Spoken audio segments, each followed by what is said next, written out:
Mary is sitting at the feet of Jesus. And that's a really good place to be. Even Jesus says so. He calls it the better part. Well, if that's the better part, that must mean that there's another part.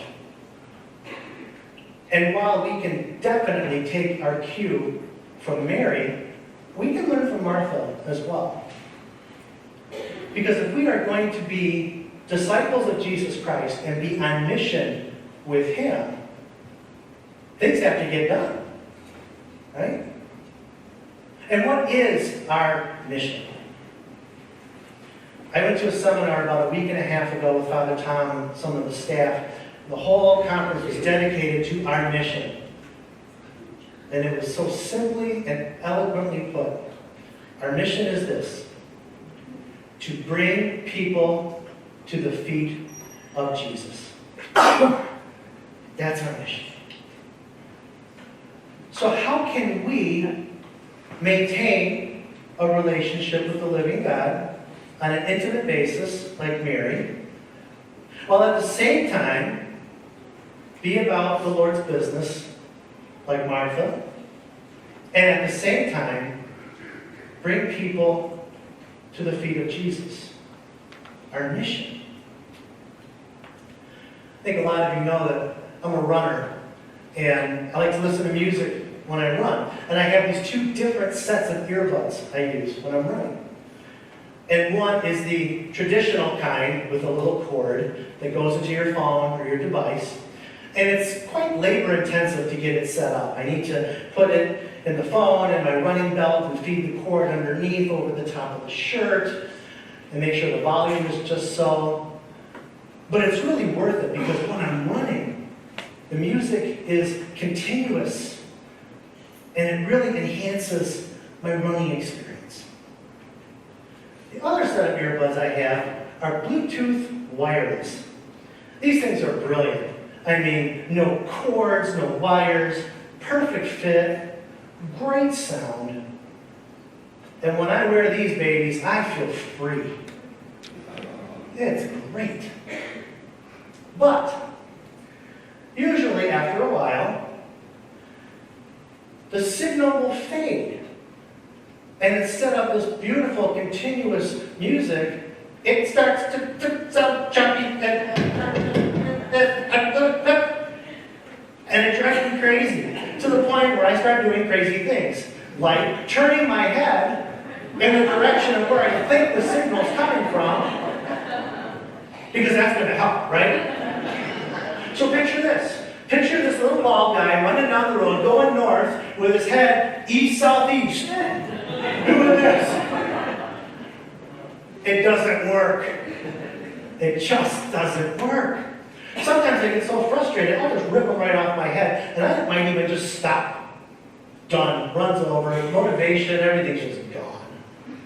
It's so frustrating. And even if these earbuds do work well, after an hour and a half, they die. And I have to charge them. I have to plug them in. Same goes with us.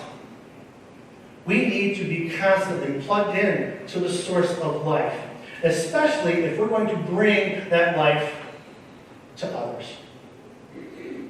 In other words, we cannot bring people to the feet of Jesus if we don't spend some time there ourselves. Now, when we picture Mary sitting there with Jesus, we might think that's all she does. 24 hours a day. It's all she does. And we think, I can't do that. I can't do that. We have jobs and obligations, right? Families. We have things to do. We can't do that. That's not what Jesus is asking of us.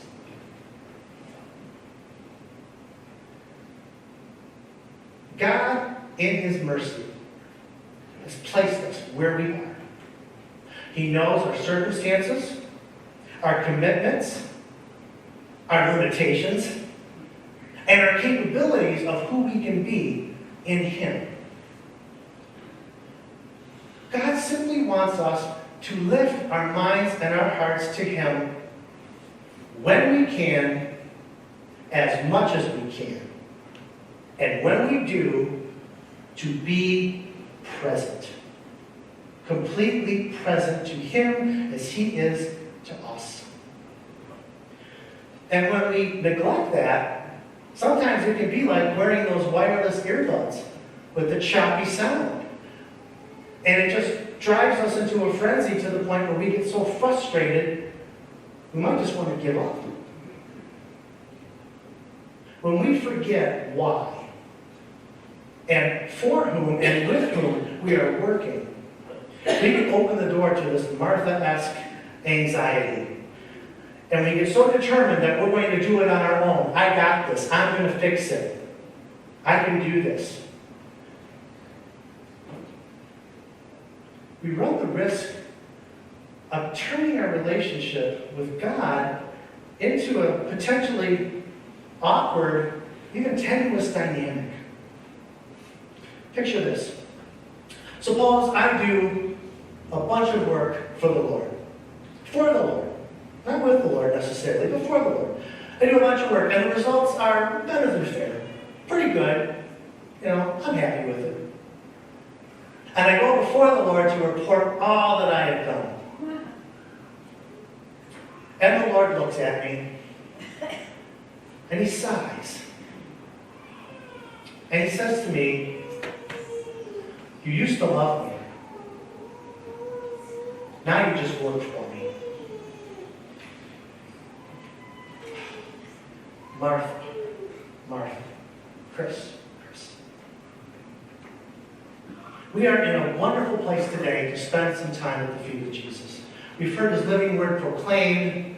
In just a few minutes, we'll come forward and receive His body and blood as we approach His feet at the foot of the cross. And we will become one with Him. He will become one with us.